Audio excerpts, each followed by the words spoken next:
Friends, നമ്മൾ ഇന്നിവിടെ തയ്യാറാക്കാൻ പോകുന്നത് ചക്കക്കുരു മാങ്ങക്കറി. ഇതിലേക്ക് വേണ്ട ചേരുവകൾ: ആദ്യം തന്നെ നമുക്ക് അരപ്പുണ്ടാക്കിയെടുക്കാം. ഇതിനായി ഒരു ബ്ലെൻഡറിലോട്ട് നമ്മൾ എടുത്തു വെച്ചിരിക്കുന്ന നാളികേരം ചിരകിയത്, പച്ചമുളക്, കൊച്ചുള്ളി, 1/2 ടീസ്പൂൺ മഞ്ഞൾപ്പൊടി, 1/4 കപ്പ് വെള്ളം എന്നിവ ആഡ് ചെയ്ത് അരച്ചെടുക്കുക. നമ്മൾ അരച്ചെടുത്ത അരപ്പാണിത്. ഒരു മൺചട്ടിയിൽ നമ്മൾ കട്ട് ചെയ്ത് വെച്ചിരിക്കുന്ന ചക്കക്കുരു, 1/2 ടീസ്പൂൺ മഞ്ഞൾപ്പൊടി, 2 കപ്പ് വെള്ളം എന്നിവ ആഡ് ചെയ്ത് നന്നായിട്ട് മിക്സ് ചെയ്യുക. അടച്ചു വെച്ച് ഏകദേശം 20 മിനിറ്റോളം മീഡിയം ഫ്ലെയിമിൽ വേവിക്കണം. ഇടയ്ക്കിടയ്ക്ക് ഇളക്കി കൊടുക്കാൻ മറക്കരുത്.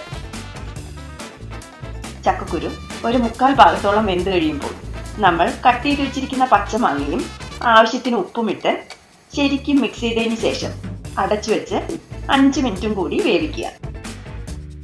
ഇടയ്ക്കിടയ്ക്ക് ഇളക്കി കൊടുക്കാൻ മറക്കരുത്. ചക്കക്കുരു മാങ്ങ ഇപ്പോൾ വെന്തിട്ടുണ്ട്. ഇതിലോട്ട് നമ്മൾ അരച്ചു വെച്ചിരിക്കുന്ന അരപ്പും ആവശ്യത്തിന് വെള്ളവും ഒഴിച്ച് നന്നായിട്ട് മിക്സ് ചെയ്തെടുക്കുക. അരപ്പിന്റെ പച്ചമണം മാറുന്നത് വരെ ഏകദേശം 5 മിനിറ്റോളം വേവിക്കുക. ഇപ്പോൾ ഇത് 5 മിനിറ്റ് ആയിട്ടുണ്ട്. അരപ്പിന്റെ പച്ചമണം എല്ലാം മാറി കറി റെഡി ആയിട്ടുണ്ട്. ഇതിനി ഫ്ലെയിം ഓഫ് ചെയ്ത് മാറ്റി വയ്ക്കുക. ഇതിലോട്ടിനി കടുക് താളിച്ചിടാം. അതിനായി ഒരു ഫ്രൈങ് പാനിൽ 2 ടേബിൾ സ്പൂൺ വെളിച്ചെണ്ണ ഒഴിച്ച് ചൂടായതിനു ശേഷം എടുത്തു വെച്ചിരിക്കുന്ന കടുകിട്ട് പൊട്ടിക്കുക. കടുക് പൊട്ടിക്കഴിയുമ്പോൾ കട്ട് ചെയ്ത് വെച്ചിരിക്കുന്ന കൊച്ചുള്ളി ഇട്ട് ഗോൾഡൻ കളർ ആവുന്നത് വരെ വഴറ്റുക. ഉള്ളി ഇപ്പോൾ ഗോൾഡൻ കളർ ആയിട്ടുണ്ട്. ഇതിലോട്ട് ഇനി വറ്റൽമുളക്, കറിവേപ്പില എന്നിവയിട്ട് ഒന്ന് മിക്സ് ചെയ്തതിന് ശേഷം ഫ്ലെയിം ഓഫ് ചെയ്യുക.